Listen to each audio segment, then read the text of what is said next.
Hi வணக்கம். உங்கள் ஆனந்த கண்மணி ஆனந்த நாவல் கீதம் சேனலை கேட்குறவங்க எல்லோரும் மறக்காமல் சப்ஸ்கிரைப் பண்ணிவிடுங்க, லைக் பண்ணுங்கள், கமெண்ட் பண்ணுங்கள், ஷேர் பண்ணுங்கள். வாங்க நாம் இப்போ கதை கேட்க போகலாமா? சுபலதாவின் இரவும் விடியவில்லை, பொழுதும் போகவில்லை. அத்தியாயம் 27. இந்திரவதிக்கு நிம்மதிதான், உன்னதிக்கு இது தெரியலையே என்றெல்லாம் அவர் கவலைப்படலை. போக போக பழகிக்குவா.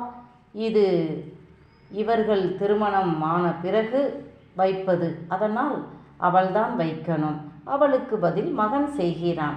பரவாயில்லை, மகன் செய்யக்கூடாது என்று எல்லாம் அவர் நினைக்கவே இல்லை.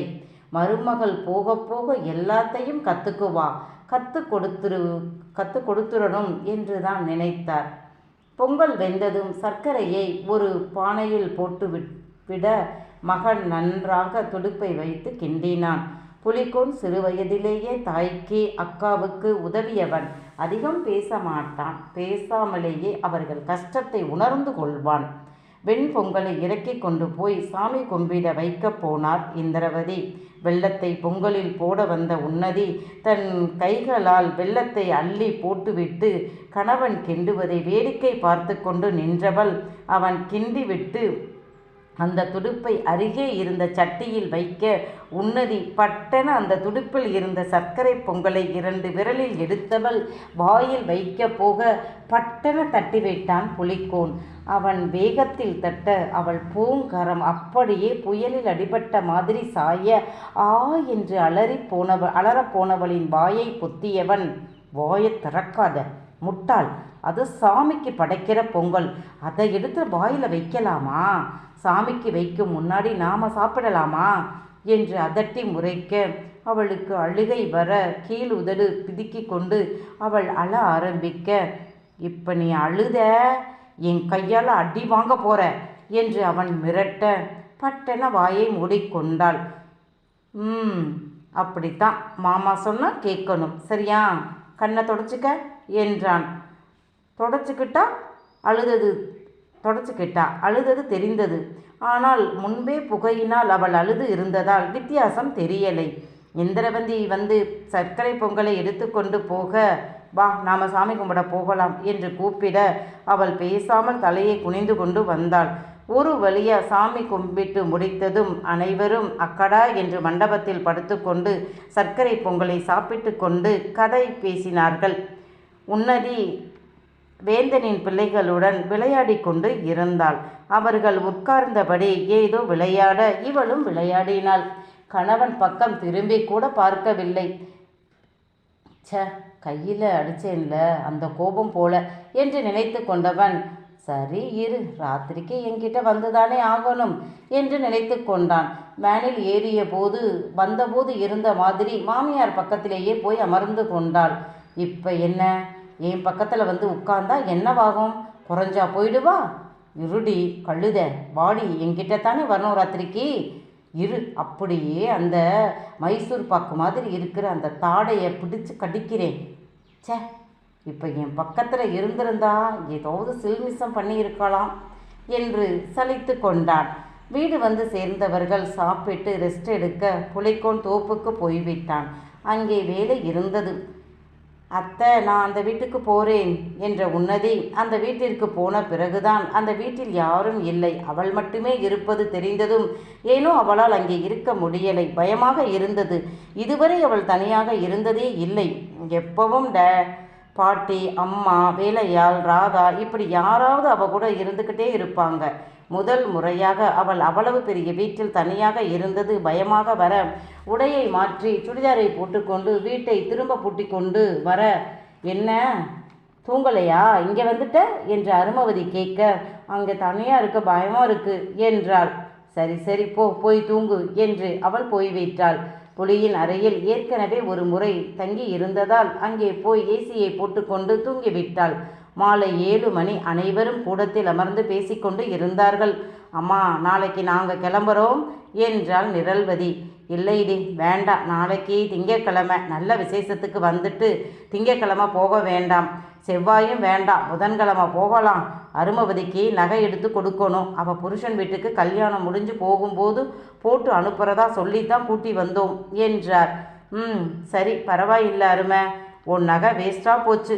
என்று இருந்தாய், இப்போ பாரு உனக்கு வந்துருச்சு என்றாள் நிரல்வதி. நர்மதா முகத்தை திருப்பி கொண்டு போனாள்.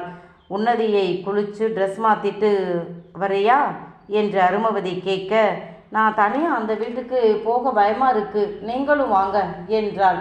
சரி வா என்ற அருமவதி உன்னதி கூட போனாள். எல்லாருக்கும் உன்னதியை பிடிக்கும், ஆனால் அருமவதிக்கு உன்னதியை கூடுதலாக பிடிக்கும். ஏனென்றால் அவள் புகுந்த வீட்டிற்கு இவ்வளவு சீக்கிரம் போக இவள்தானே காரணம். இவள் மட்டும் அன்று தேவதை மாதிரி வரலை என்றால் எங்கள் குடும்பம் அப்படியே தான் இருந்திருக்கும். கண்டிப்பாக இன்னும் 2 வருஷத்தில் அண்ணன் அந்த 10 பவுன் நகையை எனக்கு போட்டு என் புருஷன் வீட்டுக்கு அனுப்பி இருக்கும். அந்த நம்பிக்கை எனக்கு இருக்கு. ஆனால் உயர்வதிக்கு இப்போவே 25 வயசு, உன்னதியை விட 3 வயது மூத்தவள். அவளுக்கு அண்ணன் நகை சேர்க்க இன்னும் 4 வருடம். அதுக்கப்புறம் அதுக்கு கல்யாணம் பண்ணி குறைந்தது 38 வயசுக்கு மேலே ஆகிரும். அதுக்கு என்னதான் ஏரன் படித்தாலும் அவன் படிப்பு முடிந்து வேலைக்கு போய் சம்பாதிக்க குறைந்தது 1.5 வருடம் ஆகும். அவன் நல்லவன்தான், ஆனால் புலிக்கோன் மாதிரி குடும்பத்தின் மேல் பாசமாக இருப்பானா தெரியலை. இப்போ பாசமாகத்தான் இருக்கான், எப்பவும் அப்படித்தான் இருப்பான். அவனுக்கும் கல்யாணம் பண்ணணும். தங்கம் விற்கிற விலையில் ஆம்பளை புள்ள கல்யாணம் என்றால் கூட 1/2 பவுன் தாலி வாங்கணுமே. எங்கள் குடும்ப கஷ்டத்தை தீர்க்க வந்த தேவதை இவள் என்று அவளுக்கு ஒரு எண்ணம். குளித்துவிட்டு வந்த உன்னதி எந்த சேலை கட்டுவது என்று தடுமாற அறைக்குள் வந்த அருமவதி அவள் பீரோவில் இருந்த புடவைகளை பார்த்தவள், ஆத்தி இம்புட்டு சேலையா என்றாள். இதில் எதை கட்டுறது என்று உன்னதி கேட்க, உனக்கு எது கட்டினாலும் அழகா இருக்கும், இதோ இந்த கிரேப் சில்க் கட்டிக்க, இன்னைக்கு இரவுக்கு நல்லா இருக்கும். ராத்திரிக்கு சேலை எதுக்கு அத்தாச்சி, நைட் ட்ரெஸ் தான் நான் போடுவேன் என்றாள். சரி வா, கொஞ்சம் ட்ரெஸ்ஸு அந்த வீட்டிலையும் கொண்டு போய் வச்சுக்க என்று சேலை, ஜாக்கெட், நைட் ட்ரெஸ் என்று அனைத்தையும் கொஞ்சம் எடுத்து பெட்டியில் வைத்து கொண்டு வந்த அருமவதி அவளே இந்த வீட்டில் இருந்த அலமாரியில் அந்த உடைகளை அடுக்கி வைத்தாள். உணவு முடிந்ததும் அனைவரும் இன்று அந்த வீட்டிற்கு செல்ல, நர்மதா நான் ஏன் அங்கே வரணும், என் வீடு இருக்கும்போது என்று சட்டமாக அவர்கள் அறையில் படுத்து கொண்டாள். புலிக்கோன் சாப்பிட்டு பின்பக்கம் நின்றவன் வீட்டிற்குள் சத்தம் இல்லாமல் போகவும் மெல்ல உள்ளே வந்தவன் பின்புற கதவை அடைத்துவிட்டு வந்து முன்புற கதவையும் சாத்திவிட்டு அறைக்குள் வந்தான். உன்னதி பெட்டில் படுத்தபடி ஃபோன் பார்த்து கொண்டு இருக்க அவள் சேலை விலகி இருந்தது. அவள் அதை உணரலை. அவள் அம்மா சொன்ன பல விஷயங்களில் இதுவும் ஒன்று. மாமியார் வீட்டில் இருந்தால் இரவு எல்லாரும் தூங்கிய பிறகுதான் நைட் ட்ரெஸ் போடணும் என்று. எனவே தான் உடை மாற்றாமல் படுத்திருந்தாள். அவள் அருகே வந்து உட்கார்ந்தான் புலிக்கோன். மெத்தையின் அசைவை உணர்ந்து அவள் பார்க்க அவள் எதிரே அவளையே கண்கொட்டாமல் பார்த்திருந்தான் புலி. அவனுடைய பார்வையை கண்டதும் அவள் புரியாமல் விழித்தாள். ஃபோனை மெத்தையில் போட்டவள், இங்கே ஏன் வந்தீங்க, உங்கள் அறைக்கு போங்க என்றாள். என்னது, ஏன் அறைக்கு போகவா, இதுதான் என்னோட அறை. ஓ, அப்போ நான் எங்கே போகிறது என்று அவள் அவனை பாவமாக பார்த்து கேட்க, ஒரு நிமிடம் குழம்பியவன், நீ எங்கேயும் போக வேண்டாம், இந்த அறையில் என் கூட இரு. என்னது உங்கள் கூடவா? நோ, அம்மா சொல்லியிருக்காங்க ஜென்ஸ் கூட தேவையில்லாமல் பேசக்கூடாதுன்னு. நீ என்னடான்னா உன்னை அறையில் இருக்க சொல்கிற? தப்பு, இது தப்பு. நான் அந்த வீட்டுக்கு போகவா என்று அவள் கேட்க, ஏய் நீ என் பொண்டாட்டி, நமக்கு கல்யாணம் ஆகிடுச்சு, அப்போ நீ என் கூட தானே இருக்கணும் என்றான். அவள் ஏதோ யோசிக்க அவள் வெகுளி ஒவ்வொன்றும் சொல்லி புரிய வைக்கணும் என்று மாமியார் சொன்னது ஞாபகம் வர, ஓ அப்பாவும் அம்மாவும் ஒரே அறையில் தானே படுப்பாங்க? ஆமாம். அவள் குழப்பமாக பார்க்க இவனுக்குத்தான் என்னமோ மாதிரி இருந்தது. இவ வயசு பொண்ணு தானே, கல்யாணம்னா என்னன்னு தெரியாதவளா இவ, ஏன் இப்படி இருக்கா என்று அவன் புரியாமல் குழம்பியவன், சின்ன பொண்ணு விவரம் தெரியல போல என்று நினைத்தவன் அவள் கையை மெல்ல பிடிக்க அவள் தலை குனிந்தபடி இருக்க மெல்ல அவள் விரல்களில் ஒவ்வொன்றாக அவன் முத்தம் கொடுக்க அவள் அவனை இனம் புரியாமல் ஏதோ கலக்கத்துடன் பார்க்க அந்த கண்கள் நிலையில்லாமல் அங்கும் இங்கும் அலைப்புற அவன் அந்த கண்களின் வசீகர நர்த்தனத்தில் ஈர்க்கப்பட்டு மெல்ல அவளிடம் குனிந்து அந்த கண்களில் முத்தமிட அவள் உடல் அதிர்ந்தது. அதை உணர்ந்தான். ரொம்ப ரொம்ப மென்மையா இருக்காளே, ஒரு மஞ்சள் ரோஜா மாதிரி இருக்கா, பூ மாதிரி, தொட்டா கசங்கி போயிடுவாளோன்னு அவன் பயப்படும் வண்ணம் இருந்தாள். மெல்ல அவளை நட்பாக அணைப்பது போல் தோளோடு அணைக்க அவன் இதயம் முரசு கொட்டியது. அவளின் அந்த வாசனை அவனை கிறங்க அடிக்க அவன் உணர்வுகள் அவனுக்குள் கிளர்ந்து எழ அவள் பயந்துவிடக் கூடாது என்று மெல்ல தன் ஒற்றை விரல் கொண்டு அவள் கன்னக்குழியில் விரல் தொட்டு அந்த சந்தன கிண்ணத்தில் அவன் மீசை முடி உரச அவன் பார்த்து பார்த்து ஆசைப்பட்ட அந்த சந்தன கிண்ணத்தில் தன் முரட்டு இதழ்களை அழுத்தி முத்தமிட அவனுக்குள் கல்வெறி கூடியது. மெல்ல அந்த எள்ளுப்பூ நாசியில் முத்தமிட்டு மறுபக்க சந்தன கிண்ணத்தில் தன் இதழ்களை வைத்து அழுத்தி முத்தமிட்டவனுக்குள் முதல் உறவு. அவன் தொட்ட முதல் பெண். அவன் உணர்வுகள் அந்த சின்ன முத்தத்தை கூட தாங்காமல் அவனுக்குள் அவளை உணரத் துடிக்கும் வேகம் வர மெல்ல கீழிறங்கி அவள் தொண்டையில் அவன் உதடுகளை புரட்டி தொண்டைக்குழியில் முத்தமிட அவள் உடல் இப்போது தடதடவென்று அதிர்ந்து நடுங்க அவன் அவளை ஒரு கையில் அணைத்து கொள்ள அவளுடைய எழில் முகடுகளில் முகம் புதைத்ததுதான் தெரியும்.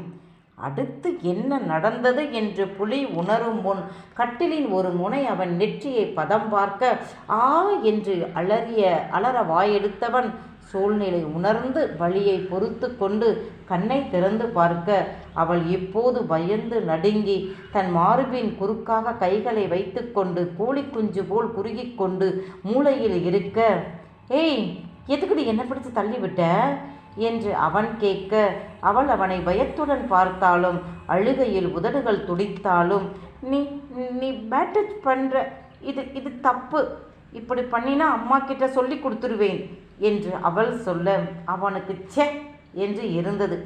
இப்போ இவகிட்ட என்ன சொல்லி புரிய வைக்கிறது? நான் முத்தம் கொடுக்கும்போது கண்ணு சொருகி ரசிச்சாதானே என்று அவன் சொல்ல அவளுக்கு அது புரியலை போல. அப்படின்னா என்றாலே பார்க்கலாம். இவனுக்கு என்ன செய்வது என்று புரியலை. கோபமும் வந்தது. அவளை முறைத்து பார்க்க அவள் இன்னும் பயந்தாள். அவள் பயத்தை கண்டவன் இனி இவகிட்ட பேசி என்ன பண்றது என்றவனுக்கு வலி தெரித்தது. பொட்டில் தொட்டு பார்க்க ரத்தம் வந்தது. ச்சே, இது வேறையா என்றபடி அவன் கதவை திறந்து கொண்டு போக இவள் மெல்ல பயந்தபடி அறையை விட்டு வெளியே வர அவன் அடுப்படை பக்கம் போனான். அந்த நேரம் லைட்டை போட்டுக்கொண்டு நர்மதா வர அவளை பார்த்த நொடி உன்னதி ஓடிப்போய் அவளை கட்டி கொண்டு கதறியவள் அவன் அவன் அவன் என்று சொல்ல நர்மதா சுற்றிலும் பார்க்க யாரும் இல்லை. என்னடி என்று கேட்க அவள் திரும்ப அவன் அவன் அவன் என்று பயந்து பின்பக்கம் கைகாட்ட நர்மதா பயந்து போனாள். வீட்டில் அவள் மட்டும்தானே இருக்கா, ஏதாவது பேய் வந்துருச்சோ என்று பயந்து போனவள் உடனே தன் கையில் இருந்த போனில் இருந்து நிரல்வதியை கூப்பிட அடுத்த வீட்டில் அப்போது பெரியவர்கள் யாரும் தூங்கலை, சிரித்து பேசிக்கொண்டுதான் இருந்தார்கள். அப்போது நிரல்வதியின் பட்டன் போன் அலற இந்த நேரத்தில் யாரு என்று எடுத்து பார்த்தவள் நர்மதா போன் அடிக்கிறா, ஏன் வேந்த எங்கே என்று பார்க்க அவன் எப்போதோ குடிபோதையில் தூங்கி போயிருந்தான். புருஷனை கூப்பிட்டா வரமாட்டான்னு தெரிஞ்சு நம்மளை கூப்பிடுறாளா என்று நிரல்வதி போனை எடுத்து காதில் வைத்ததும் அத்தாச்சி வீட்டுக்குள்ளே என்னமோ வந்துருச்சு, வாங்க வாங்க என்று அவள் அலறிய சத்தம் அத்தனை பேருக்கும் கேட்டது. ஐயோ என்ன என்று இந்திரவதி முதலில் எழ அத்தனை பேரும் ஆண்களும் தோட்டத்து வழியாக உள்ளே போக பாதி பேர் முன்புறம் ஓடிப்போய் கதவை தட்ட முன்புற கதவை தட்டவும் நர்மதா ஓடி வந்து கதவை திறக்க அவள் பின்னேயே உன்னதியும் ஓடி வந்தாள். கதவை திறந்ததும் உள்ளே வந்தவர்கள் என்னடி என்ன ஆச்சு என்று இந்திரவதி கேட்க ஐயோ தெரியலத்த, இவ கத்துனதை கேட்டுத்தான் நான் பயந்து போய் உங்களை கூப்பிட்டேன் என்றாள். அனைவரும் அவளை பார்க்க அவள் தலை கலைந்து சேலை விலகி கண்களில் பயத்துடன் நிற்க அப்போதுதான் இந்திரவதிக்கு ஏய் புலி எங்கடி என்று உன்னதியை கேட்க அவள் திருத்திருவென விழித்தாள். அங்கே பின்புறம் அடுப்படியில் ஐஸ் எடுத்து நெற்றி காயத்தில் வைக்கலாம் என்று போன புலி ஃப்ரிட்ஜை திறந்து பார்க்க அந்த ஐஸ் பெட்டில் கொஞ்சம்தான் ஐஸ் இருந்தது. எனவே அதை எடுத்து வெளியே வைத்துவிட்டு முதலில் அவனுக்கு இருந்த மனநிலைக்கு குடத்தில் இருந்து ஒரு செம்பு தண்ணி எடுத்து மடக்கு மடக்கென குடித்தான்.